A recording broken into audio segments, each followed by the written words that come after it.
L'aventure, c'est un concept très porteur pour les jeunes. Et ici, je pense qu'ils trouvent des valeurs et une énergie qu'ils apprécient particulièrement. Et je constate depuis 2 ans qu'ils mettent vraiment beaucoup de rigueur et d'énergie aussi à faire ce travail.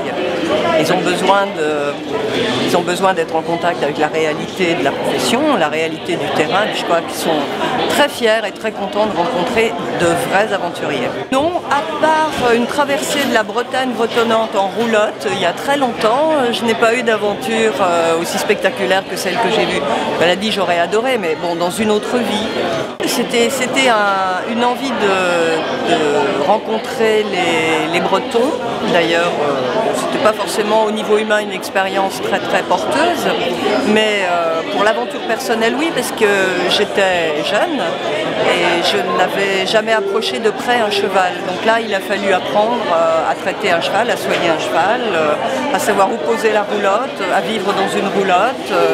Et puis, il y avait un petit côté manège enchanté, quand on traversait les villages des Monts d'Arrée, c'était très sympa. Donc c'était une petite aventure, mais je dirais une connotation, vous voyez un peu les émissions de radio de Pierre Bonte, la France, voilà, on dirait aujourd'hui les vrais gens.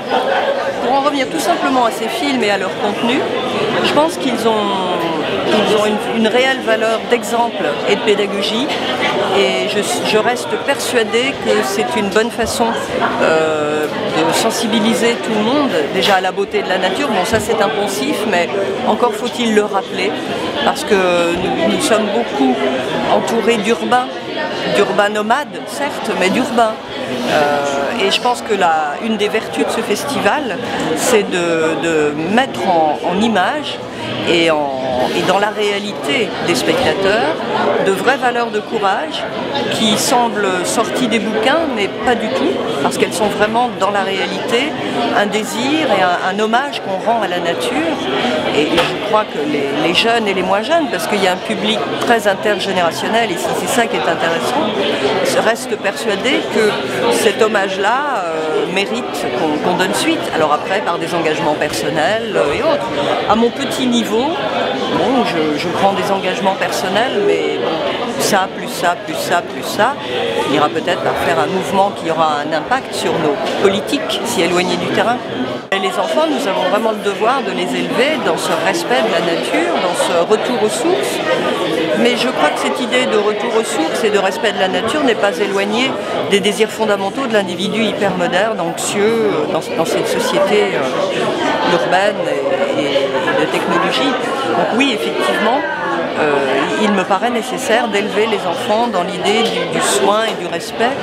J'ai des amis antillais qui disent il faut toujours remercier la nature. Alors, mutatis mutandis, je pense que ça, c'est quelque chose que j'apprendrais certainement à des petits-enfants si j'en avais, puisque j'ai l'âge d'être grand-mère. Voilà. À partir de leur expérience, de leur maladresse, c'est après de longues heures de dérochage qu'on arrive à trouver la pépite. J'en prends l'image puisque j'ai vu le film sur les orpailleurs hier, qui était magnifique. Bien sûr, c'est toujours avoir le réflexe image, le réflexe témoignage. D'ailleurs, les jeunes l'ont. Ça fait partie aussi de leur culture, mais je pense que cette pratique du tout filmé, il faut l'utiliser, mais la faire revenir dans une bonne direction. C'est-à-dire, non pas dans le happy slapping, par exemple, filmer des choses qui arrivent dans le métro ou autre, mais prendre soin, c'est aussi rendre hommage. Et filmer la nature, filmer ce qui arrive, filmer l'humain, c'est aussi prendre soin de la vie et de l'humain.